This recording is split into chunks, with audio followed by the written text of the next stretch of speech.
to the Rebel Alliance Briefing Room podcast. We are here to podcast about anything and everything Star Wars with you. Please visit our Star Wars to play current and past episodes. That's https://RABR.KaileJohansson.us. That's RABR.KaileJohansson.us. On the left-hand side is a navigation menu. You can use this to learn how to load the Rebel Alliance Briefing Room podcast on your Android or Apple phone and tablet. And we have direct links to our podcast on Apple and Google Podcasts. Please participate by connecting to our social media, answering questions of the week, or submitting feedback directly from the site. Again, all of these are available on the Rebel Alliance Briefing Room website at RABR.KaileJohansson.us. And now, it's time to talk Star Wars. I am Kyle Jon Johansson, and this is Andrew Scott Sutton. Say hello. Hello, we're back again. Hello. Today we're reviewing Star Wars The Mandalorian, the big show. Season 3, Chapter 21, called The Pirate. The Pirate. Arg. We don't have any news. The news. Spoiler. Watch the show. Okay. So, our director this episode was Peter Ramsey. It's written, of course, by Jon Favreau, edited by Jeff Siebnick, and music score was Joseph Shirley. Our cast, of course, had Djarin as Pedro Pascal. He had two body doubles, Brendan Wayne and Lateef Crowder. We had Katan as Katy Sackhoff. Vizsla was in here, who is Tait Fletcher. Colonel Tuttle, which was the guy that they went in and asked permission to go on a mission to help Navarro. That was Tim Meadows. I don't know if you recognized him, but Tim Meadows is a comedian of some sorts. Saturday Night Live, baby. Yeah. Mm-hmm. Of course, we had Ella Kane, our amnesty chick that's against everybody. Was Kate M. O'Brien. The Armour was Emily Swallow. Captain Carson Vega, our rebel fighter guy, was Paul Sun-Hyung Lee. There was a civil engineer in Grief Cargo's office named London Kim. There was that droid again, and the Navarro. They call him the Navarro Copper Droid. Well, the voice was played by Parvesh Cheena. We had Grief in there. Was played by who? What's his name? Carl Weathers? Yeah. We had Carl Weathers, right? Gordon Shard was played by Nanoso Anazozi. There was the bartender at the bar that we saw. That was played by Misty Rosa. There was a trapper wolf. It was played by Dave Filoni. There was someone called Jib Dodger, played by Rick Fujimami. Sasha Kettler was played by Deborah Chow. And if you didn't recognize, those are the three main directors for this Mandalorian. They were all in the episode. We saw Zeb, our favorite guy from Rebels, the big purple strong guy, Zeb. He was played by Jeff Bloom. And then, of course, we had Pirate Coxswain, played by Matt Fraser, and Pirate Vane, played by Marty Maltus. We saw the Alzinians, the droid smiths, all played by Shirley Henderson. And then there was a Lieutenant Reed, also played by Max Lloyd Jones. It's a pretty big cast this week. We had quite a few people in there. So we're gonna visit our other location near Hangar 35. We are proud to welcome our latest sponsor, Juan's Cantina, where every first week of the month on the standard galactic calendar we celebrate what the ancients call Cinco de Mayo. Come join us at Juan's for the food, mariachi music, and 34 flavors of margaritas. That's Juan's Cantina right next to the Hangar 94 of Mos Eisley Spaceport. On day 2 of the week is Taco Tuesday. All tacos are half a credit each and enjoyed with our house margaritas. Juan's Cantina also serves the galactically famous Dos Camarones Azul Cerveza, imported directly from Kessel. Thank you again for our latest sponsor, Juan's Cantina. Blue Shrimp Beer, yeah. So that one's a little farther away. It's at Hangar 94, which is where Han Solo landed his ship. That's where Luke and Ben met Han Solo at the Hangar 94. Anyway, so near there is where they're at. Chewie too. Yeah, Chewie too. That's right. The Mandalorian Season 3, Chapter 21, The Pirate, first aired on March 29th.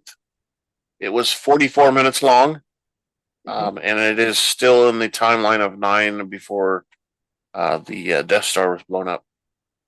So that means it's time to grab your favorite beverage, pull up a chair, and join us in the Rebel Alliance briefing room. My favorite part right there. Boom. Boom. Oh, yeah. Yeah. So with your tools. Yeah. Gong. Exactly. She goes in there. She fucking ruined him. Damn. Yeah. All right. So it said Chapter 21, The Pirate. So this starts out on Navarro. The High Magistrate Grief Karga and 2 galactic civil engineers discuss designs of the city. I'll put this over here so I can see you better. City suddenly screams emanate from outside, and Karga's patrol droid comes in and reports that a pirate corsair is violating the airspace of the population zone. Pirate King Gorian Shard hails Karga on the Zoom phone and argues about the deaths of several of his crew at his hands and Djarin. Shard then starts an aerial bombardment of the settlement. Karga sends distress messages to Captain Carson Vega, requesting help from the New Republic. The High Magistrate and the people of Navarro then evacuate to the lava flats outside the city. Okay.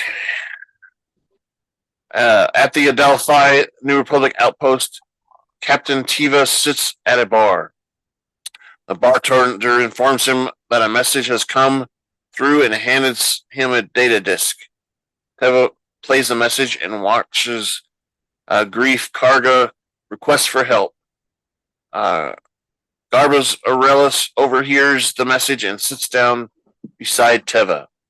They discuss going to Coruscant to request permission to intercede.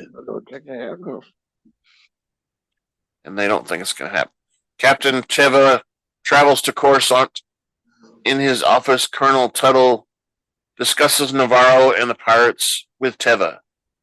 All suddenly, Ella Kane joins the conversation, stating that Navarro should have joined the New Republic if they wanted help. What's her end game? I think her end game's coming soon. I think she's trying to cause dissent and everything in the New Republic so that something else can take over. Mm-hmm. Teva remarks that her views are very imperial in nature.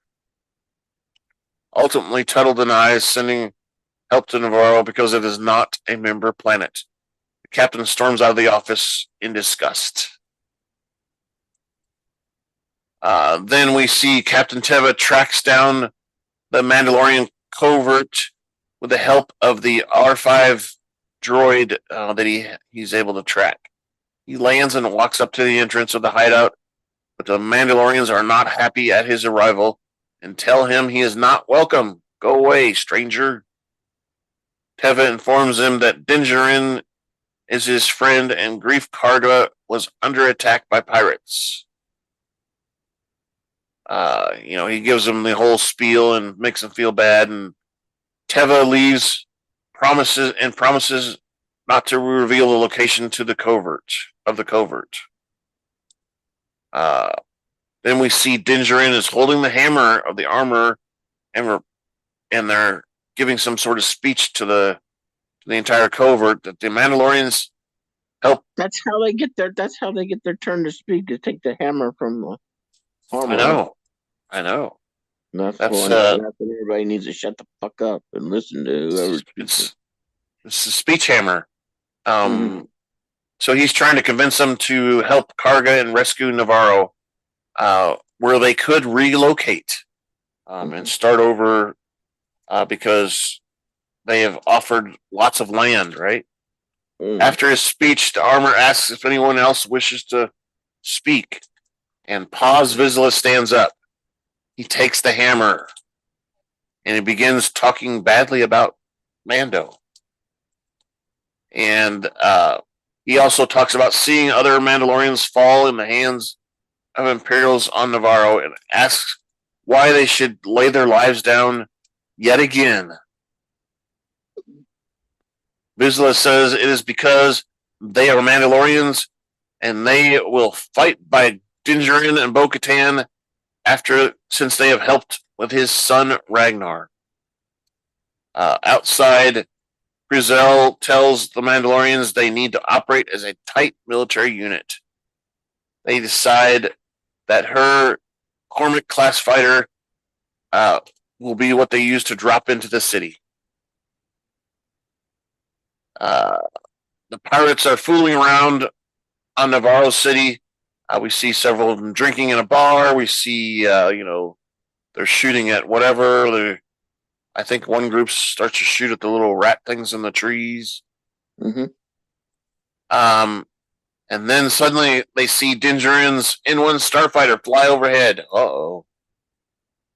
Djarin attacks the Gorian Shard Corsair, and Shard sends pirate snub fighters to pursue him, which was the plan, right? While Djarin distracts the snub fighters and the Corsair, Bo-Katan flies her gauntlet fighter over the city, allowing the Mandalorians to drop down to the surface. Bo-Katan takes out one of the Corsair's engines, and Shard orders the snub fighters to regroup. The Mandalorians go on battleground with the pirates and eventually run them out of the city, where Karga and the Navarro citizens pin them down. That's where we see the Alzenians all excited because everything's going to be okay. They're jumping up and down on top of some crates. It's going to be okay. Oh boy. Bane's piloting the only remaining snub fighter and eventually abandons his crew. Shard yells at Bane, calling him a coward. You coward, why have you left me? And I think we see a huge battle there in the air where they're attacking the fighters, and Kriz or Bo-Katan and Djarin are taking them out. And we also missed the big battle where you were mentioning that the Armour is using her hammer and tongs to attack some of the people that are in, I guess it's Grief Karga's office, right? Yeah. They were pinned down by the big gun that was on the balcony of that office. Yep. And she decides to go in with her hammer and her tongs and take them out. And she really beats the crap out of them, doesn't she, with that hammer? She's like, bang, bang, bang, and they're dead. Of course, we didn't see any of the blood because that would be a lot of blood. But that was a pretty big battle there. And then, like you said, they were constantly being hit by that guy with the big cannon. And once that was clear, they were able to get all the pirates out of the city towards where Karga's men were, and got them all held up and captured. Yep.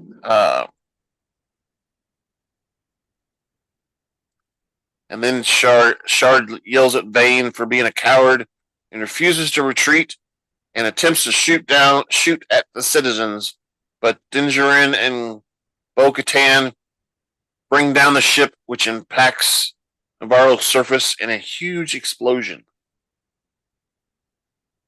And we assume that since we saw Shard fall with the ship, that he's probably dead as well.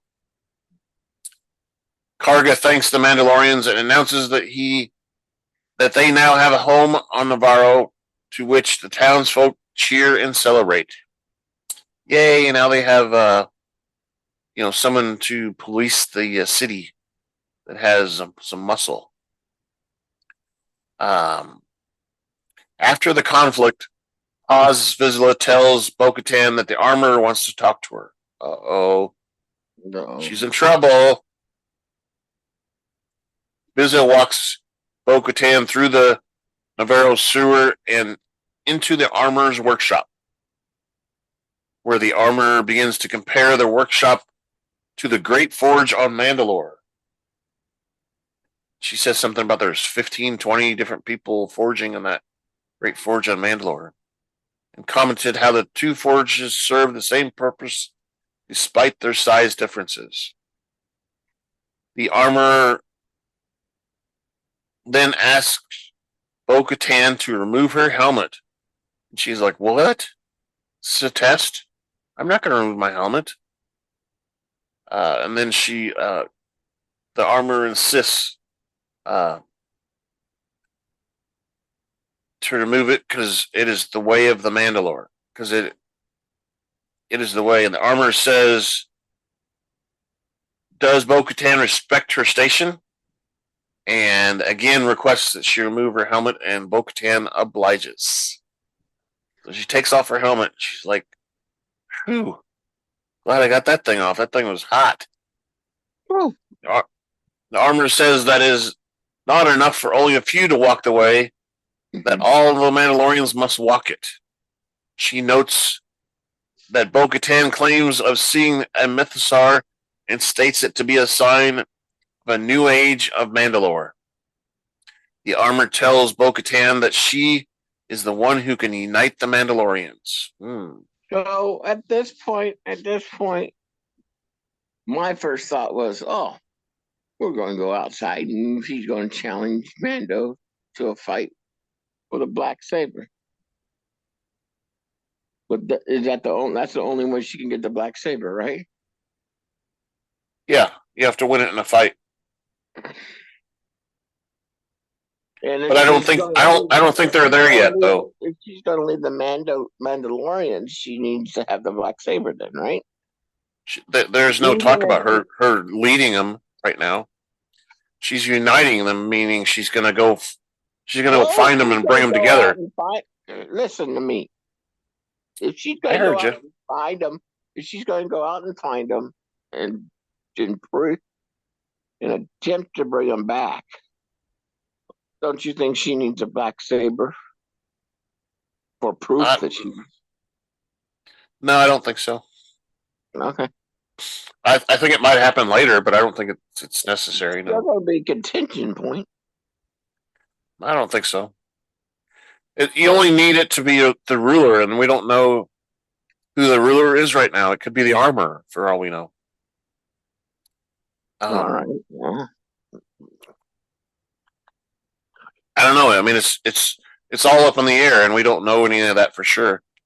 I mean, this is the 5th episode of 8, so we've got a couple episodes to find out what's going to happen with that dark saber for sure. But this next part is pretty good too. Yep. She can reunite. So the two walk up to the surface where all the other Mandalorians are, and Bo-Katan still has her helmet off.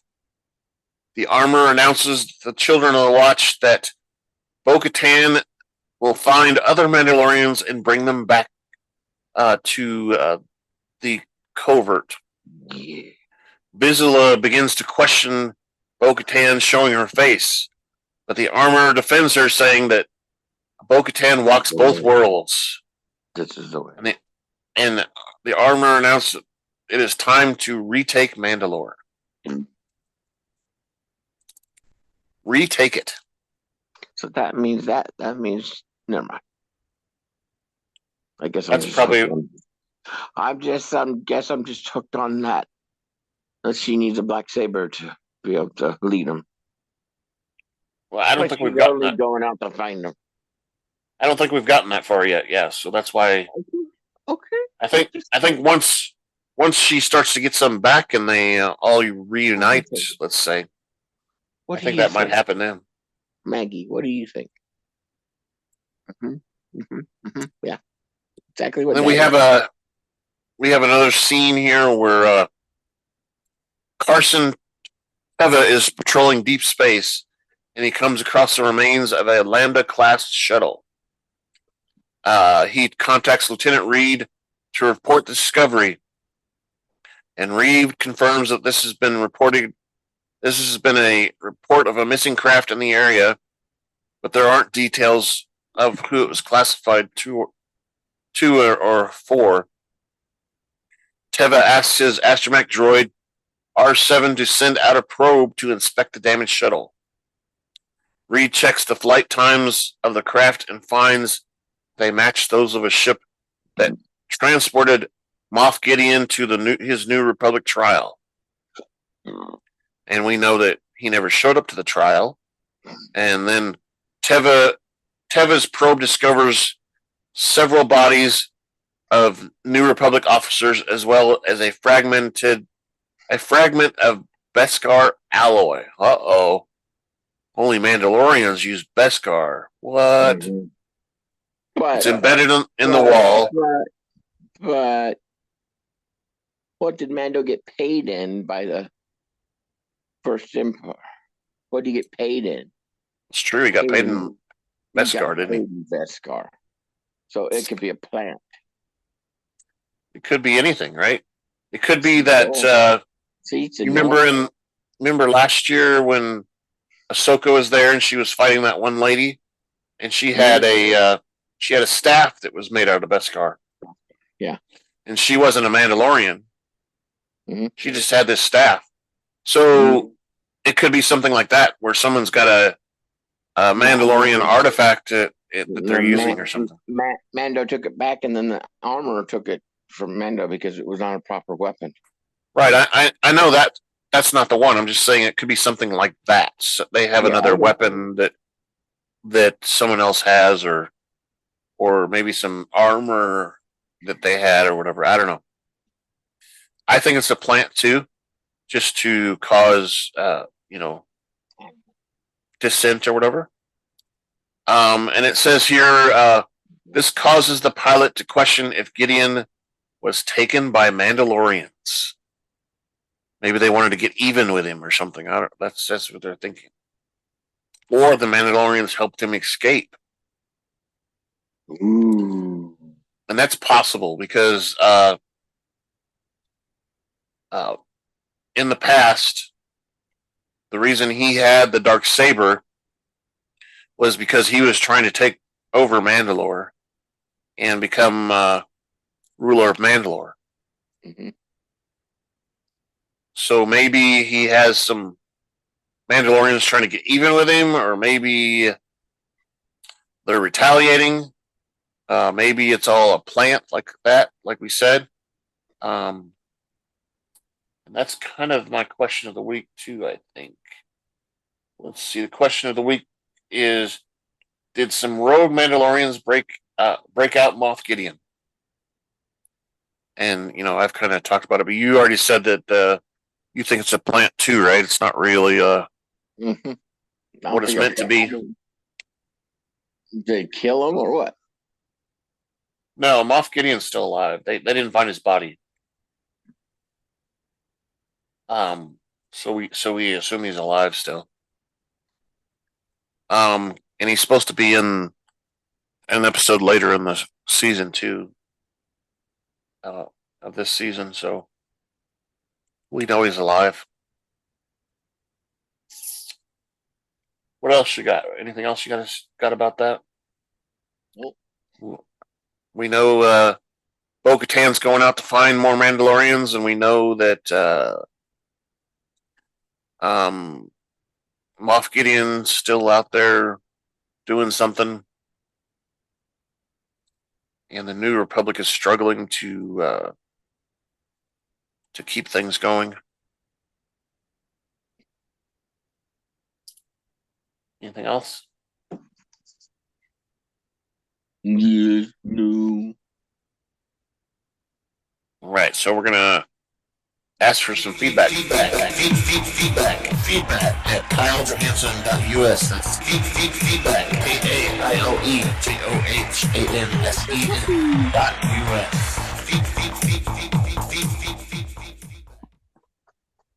Yeah, so you can go to that email address, feedback at KyleJohansson.us. That's our first method.